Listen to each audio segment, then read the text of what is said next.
Capítulo 3. El otro punto de vista, la voluntad de poderío.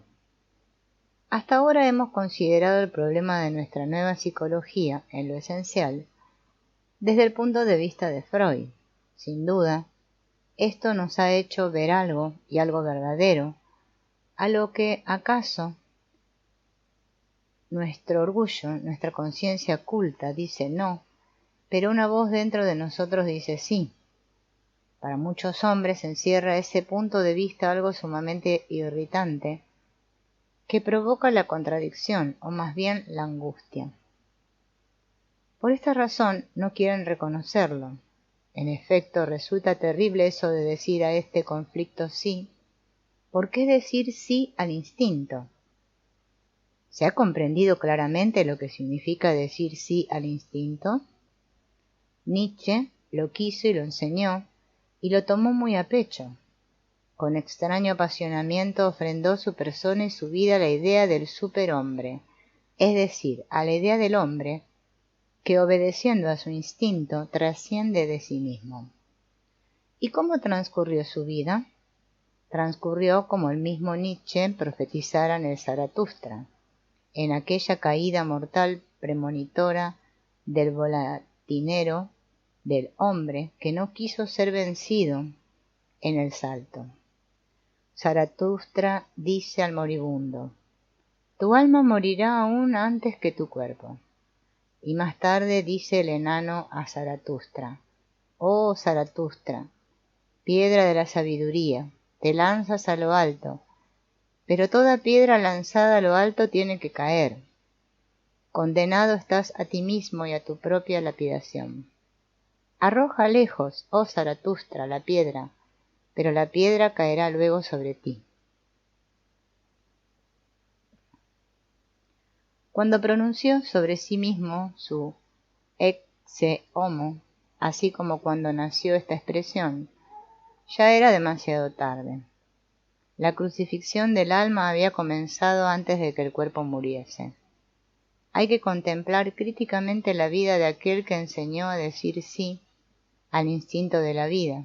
Hay que investigar los efectos de esta enseñanza en el mismo hombre que predicó la doctrina.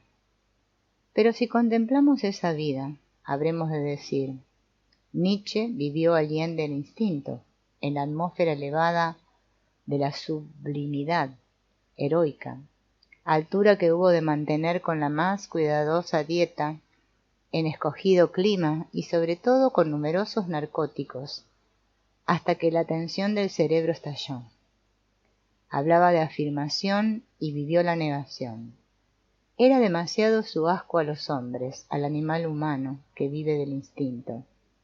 No pudo deglutir ese sapo con el que tantas veces soñaba, temiendo verse obligado a engullirlo.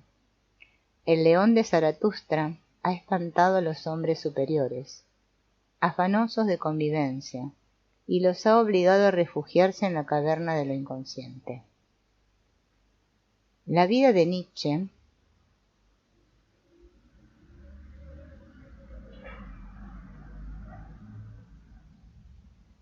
no nos convence de su doctrina, porque el hombre, por muy elevado que sea, quiere dormir sin cloral. Quiere vivir en Hamburgo o en Basilea, a pesar de las nieblas y las sombras. Quiere mujer y descendencia, quiere gozar de aprecios y consideración en el rebaño, quiere muchas trivialidades e incluso pedanterías de filisteos. Nietzsche no vio estos instintos, es decir, los instintos animales de la vida. ¿Pero de qué vivió Nietzsche, sino del instinto? ¿Puede acusársele realmente de haber dicho no a su instinto? No estaría él conforme con esto. Es más, podría demostrar, y sin dificultad, que vivió su instinto en el más alto sentido. Pero, ¿cómo es posible?, preguntaremos asombrados, que la naturaleza instintiva del hombre pueda llevarle al alejamiento de la humanidad, al absoluto aislamiento humano aún más allá del rebaño, a una soledad protegida por el asco. Siempre se ha pensado que el instinto asocia, parea, procrea. tiende al placer y el bienestar, a la satisfacción de todos los deseos sexuales. Pero hemos olvidado por completo que esta es solo una de las direcciones posibles del instinto. El instinto de la conservación de la especie, instinto sexual, no es el único. También hay el instinto de la conservación propia, instinto del yo. Nietzsche se refiere manifiestamente a este último instinto, esto es, a la voluntad de poderío. Todos los demás instintos son para él consecuencia de la voluntad potencial. Desde el punto de vista de la psicología sexual de Freud, es este un crasísimo error, un desconocimiento de la biología, un defecto de la naturaleza decadente del neurótico. Pues a todo partidario de la psicología sexual le será fácil demostrar que esa violenta tensión, ese heroísmo en la concepción nietzscheana del mundo y de la vida, no es sino una consecuencia de la represión y negación del instinto, es decir, de este instinto que esta psicología considera como fundamental. Con esto se nos plantea el problema de la visión, o mejor dicho, de los distintos cristales por los que el mundo puede ser contemplado. En verdad, no es lícito declarar que una vida como la de Nietzsche, vivida con extraña consecuencia hasta su término fatal, de acuerdo con la naturaleza del instinto potencial yacente en su fondo, es una vida falsa, inauténtica. Decirlo sería caer en el mismo injusto prejuicio que Nietzsche expresaba sobre su antípoda Wagner cuando decía: en él todo es ilegítimo. Lo que es legítimo se oculta o se decora. Es un cómico en el buen y el mal sentido de la palabra. ¿De dónde procede este juicio? Wagner es precisamente un representante de aquel otro instinto fundamental que Nietzsche desdeñó, y sobre el que se levanta la psicología de Freud. Si investigamos en la doctrina de Freud aquel otro instinto, el instinto de poderío, hallamos que Freud lo conoce y lo denomina instinto del yo. Pero estos instintos del yo arrastran en su psicología una existencia miserable y clandestina, junto al harto amplio desarrollo del momento sexual. En realidad, la naturaleza humana es la protagonista de una cruel y casi interminable lucha entre el principio del yo y el principio del instinto informe. El yo es todo limitación.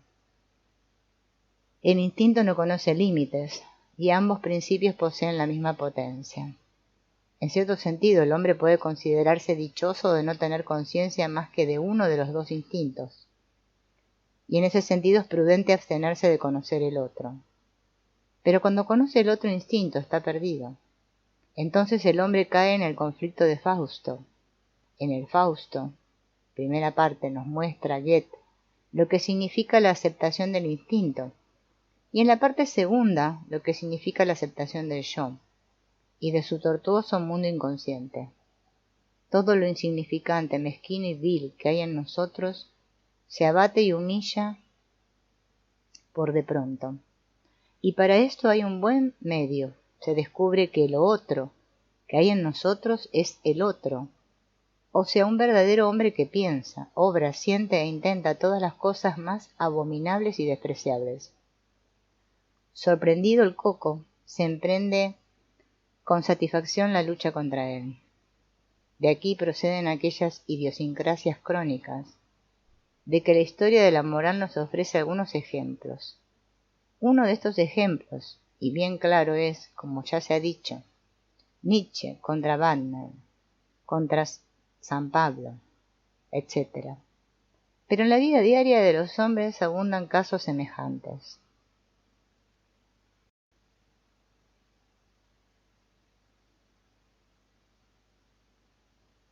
Con este ingenioso medio se salva el hombre de la catástrofe fáustica, para la que le faltan ánimos y fuerzas.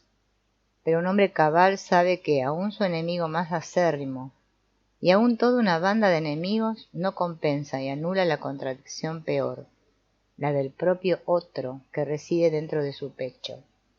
Nietzsche llevaba a Wagner dentro de sí, por eso le envidió el Parsifal, pero aún más, Saulo llevaba también dentro de sí a Pablo, Por eso Nietzsche llegó a ser un estigmatizado del espíritu,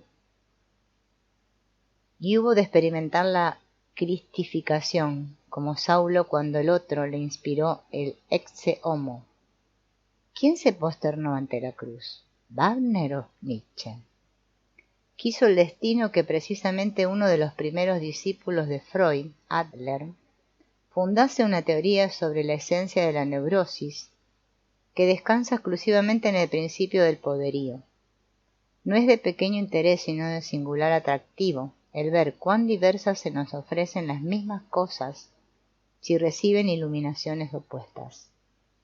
Diremos, desde luego, que el contraste principal consiste en que para Freud todo se produce en rigurosa sucesión causal de datos precedentes, mientras que para Adler todo marcha en ordenación dirigida hacia un fin. Pongamos un sencillo ejemplo. Una joven comienza a sentir ataques de angustia. Una pesadilla la despierta por la noche dando gritos penetrantes. Y luego apenas puede descansar. Se hace a su marido, le conjura a que no la abandone, desea estar oyéndole siempre decir que la quiere de verdad, etc. Poco a poco se desarrolla un asma nervioso, que en ocasiones también se le presenta durante el día. La observación de Freud penetra en este caso inmediatamente hasta la íntima causalidad del cuadro patológico. ¿Qué contenían los primeros sueños angustiosos? Toros salvajes, leones, tigres, hombres malos que la atacaban. ¿Qué es lo que se le ocurre a la paciente al referirlos? Una historia que le sucedió una vez, cuando todavía era soltera, a saber, estaba en un balneario en la montaña, allí jugaba mucho al tenis e hizo las amistades corrientes. Había un joven italiano que jugaba muy bien y por la noche acostumbraba a tocar la guitarra. Se desarrolló un flirt inocente que en cierta ocasión dio motivo para un paseo a la luz de la luna. Entonces, de manera inesperada, estalló el temperamento italiano, con gran susto de la desprevenida. En aquel momento el italiano la miró con unos ojos que ella nunca ha podido olvidar. Esta mirada la persigue todavía en sueños, incluso las fieras que la persiguen miran así. ¿Procede esta mirada solo del italiano? Sobre este punto nos da luz otra reminiscencia. La paciente había perdido a su padre en un accidente, cuando tenía unos 14 años de edad. El padre era un hombre de mundo y viajaba mucho. Poco antes de su muerte la llevó consigo a París, donde visitaron, entre otros, el teatro de Folies Bergère. Allí sucedió una cosa que le produjo una impresión invencible. Al abandonar el teatro, acercóse de repente a su padre una muchacha muy repintada y con ademanes increíblemente procaces. Ella miró aterrada hacia su padre y vio en los ojos de éste precisamente aquella misma mirada, aquel fuego animal. Este algo inexplicable la persiguió desde entonces día y noche. Desde aquel momento la relación con su padre fue distinta. Ahora se sentía irritada y llena de venenosos caprichos, y lo quería desbordadamente. Pero luego se presentaron de pronto espasmos sin fundamento, y durante una temporada, cada vez que el padre estaba en casa, la atormentaba un atragantamiento de asco en la mesa, con aparentes ataques de ahogos, que generalmente terminaban en pérdida de sentido, 1 o 2 veces al día. Cuando llegó la noticia de la muerte repentina de su padre, la acometió un dolor inconcebible que se desenvolvió en ataques histéricos de risa. Pero pronto vino la calma. Su estado mejoró rápidamente y los síntomas neuróticos desaparecieron casi por completo. Un velo de olvido se tendió sobre el pasado. Solo la aventura con el italiano despertaba en ella algo ante lo cual sentía miedo. Por entonces se separó bruscamente del joven. Algunos años más tarde se casó. Solo después del segundo hijo comenzó la neurosis actual, es decir, en el momento en que descubrió que su marido sentía cierto interés cariñoso por otra mujer. En esta historia hay muchas cosas problemáticas. ¿Dónde está, por ejemplo, la madre? De la madre hay que decir que era muy nerviosa, y probó todos los sanatorios y sistemas de curación posibles. Padecía también de asma nervioso y de síntomas de ahogo. El matrimonio estaba muy distanciado, al menos en todo el pasado que la paciente puede recordar. La madre no comprendía bien al padre. La paciente tenía siempre la impresión de que ella le comprendía mucho mejor. También ella era manifiestamente la favorita del padre, y en correspondencia sentía menos cariño por la madre. Estas indicaciones podrían bastar para estudiar el curso de la historia patológica. Tras los síntomas actuales se ocultan fantasías que en primer término se refieren a la aventura con el italiano y luego aluden claramente al padre, cuyo infortunado matrimonio ofreció a la hijita ocasión prematura para conquistar un puesto que propiamente debiera haber ocupado la madre. En el fondo de esta conquista está naturalmente la fantasía de ser la esposa propiamente adaptada al padre. El primer ataque de neurosis estalla en el momento en que esta fantasía sufre un rudo choque, probablemente el mismo que también había experimentado la madre, aunque la niña lo desconocía. Los síntomas son fácilmente comprensibles como expresión de amor desengañado y desdeñado. El atragantamiento procede de la sensación de tener una cuerda alrededor del cuello, sensación que es fenómeno concomitante de fuertes afectos, que no podemos completamente tragarnos. Las metáforas del lenguaje se refieren frecuentemente, como es sabido, a funciones fisiológicas. A la muerte del padre, su conciencia quedó afligida mortalmente, pero su inconsciencia reía, enteramente al modo de Till Eulenspiegel, que se afligía cuando bajaba la montaña, pero se alegraba cuando subía fatigosamente, siempre en previsión de lo futuro. Si el padre estaba en casa, ella se sentía congojosa y enferma. Cuando el padre se marchaba se sentía mucho mejor, como todos los esposos y esposas que se ocultan mutuamente el dulce secreto de que no son absolutamente indispensables uno a otro en todas las circunstancias.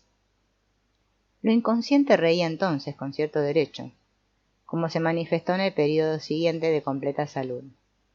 La paciente tuvo la fortuna de sumergir todo lo anterior en el olvido.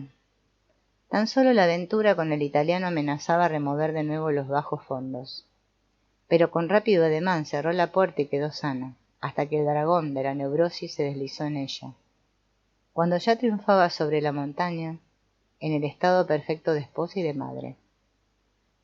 La psicología sexual dice: el fundamento de la neurosis está en que la enferma, en último término, todavía no se ha desprendido del padre. Por eso resurge aquel sentimiento. Cuando descubre en el italiano ese algo misterioso que ya en el padre le había hecho impresión abrumadora. Estos recuerdos fueron naturalmente reanimados por la experiencia análoga con el marido, experiencia que fue antaño la causa determinante de la neurosis. Podría decirse, por lo tanto, que el contenido y fundamento de la neurosis es el conflicto entre la imaginaria relación infantil erótica con el padre y el amor al esposo. Pero si ahora consideramos el mismo cuadro clínico desde el punto de vista del otro instinto, a saber, de la voluntad de poderío, observamos que la cuestión se plantea en forma completamente distinta.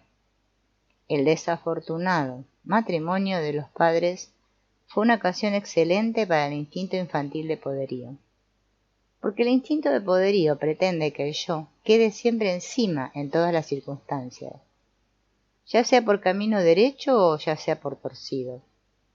La integridad de la personalidad ha de quedar salvaguardada en todos los casos.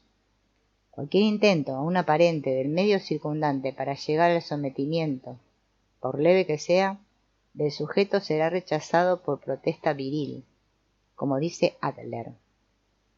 El desengaño de la madre y su retraimiento a la neurosis proporcionaron, por lo tanto, a la paciente una ocasión muy apetecible para desplegar potencia y quedar encima. El amor y la rectitud de la conducta son, como es sabido, desde el punto de vista del instinto de poderío, medios muy eficaces para el fin. La conducta virtuosa sirve no pocas veces para forzar la sumisión de los demás. Ya desde niña sabía ella que con una conducta complaciente y afable lograba sobre su padre una gran ventaja y se imponía a su madre. No obraba así por amor al padre, sino porque el amor era un buen medio para imponerse. El ataque de risa a la muerte del padre es una prueba elocuente de ello. Propendemos a considerar esta explicación como una depreciación horrible del amor, cuando no como una insinuación maligna. Pero reflexionemos un momento y examinemos el mundo tal como es. ¿No hemos visto muchos que aman y creen en su propio amor, hasta que acaban por conseguir su objeto y entonces se apartan del amado como si nunca hubiesen amado? Y al fin y al cabo, ¿no hace también la naturaleza exactamente lo mismo? ¿Es posible en general un amor sin finalidad?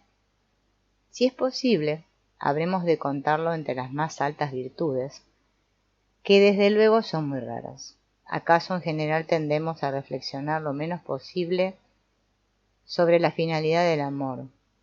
Pues podríamos hacer descubrimientos que presentaran, en una luz menos favorable, el valor del propio amor.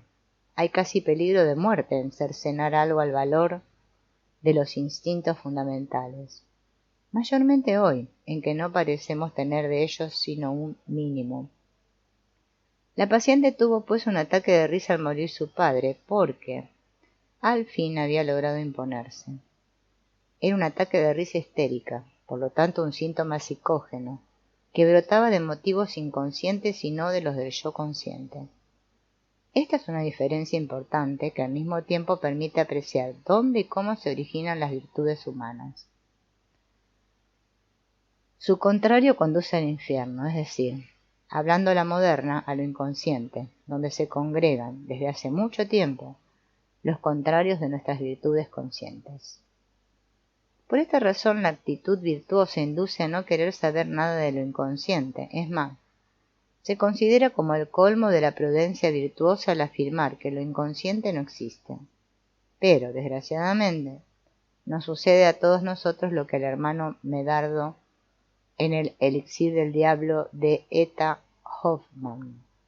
Existe en alguna parte un hermano desapacible y temible, nuestro propio complemento corporal, unido a nosotros por la sangre, que recoge y almacena maliciosamente todo lo que nosotros quisiéramos hacer desaparecer por escotillón. La primera explosión de la neurosis en nuestra paciente tuvo lugar en el momento en que se dio cuenta de que algo había en su padre que ella no dominaba. Y esto le hizo comprender para qué le servía la neurosis a la madre. En efecto, cuando tropezamos con algo que no podemos dominar por ningún otro medio racional y apacible, quédanos todavía una postura. Esta actitud hasta entonces desconocida para ella, y que la madre le había descubierto, es la neurosis. De aquí resulta que la paciente hubo de imitar ahora la neurosis de la madre. Pero se preguntará con asombro, ¿para qué ha de servir la neurosis? ¿Qué se pretende lograr con ella? Los que han podido ver de cerca casos manifiestos de neurosis saben perfectamente lo que puede lograrse con ella. No hay medio mejor que una neurosis para tiranizar a toda una casa. Las palpitaciones del corazón, los ataques de ahogo, las convulsiones de toda índole, producen un enorme efecto que apenas se puede superar. Desbórdanse las represas de la compasión, la sublime angustia de los padres preocupados, el ir y venir de los sirvientes, los timbres del teléfono, los médicos presurosos, los diagnósticos difíciles, las investigaciones minuciosas, los tratamientos prolijos, los gastos importantes, y allí en medio de todo este tumulto yace el inocente enfermo, por quien se siente todavía una gratitud desbordante, si logra sobreponerse a los ataques. Este insuperable arrangement es la expresión de Adler, fue descubierto por la pequeña, que se acogía a él con notorio éxito cuando el padre estaba presente. Pero resultó superfluo cuando el padre hubo muerto, porque ahora quedaba ella definitivamente encima. El italiano salió rápidamente por la borda cuando su virilidad, recordada de cuando actuaba excesivamente la feminidad de ella. Pero habiéndose presentado una posibilidad adecuada de matrimonio, se acomodó sin protesta a la suerte de ser esposa y madre. Mientras mantuvo la mirada superioridad de una. Pero cuando el marido le anunció que tuvo ella de romperse de nuevo.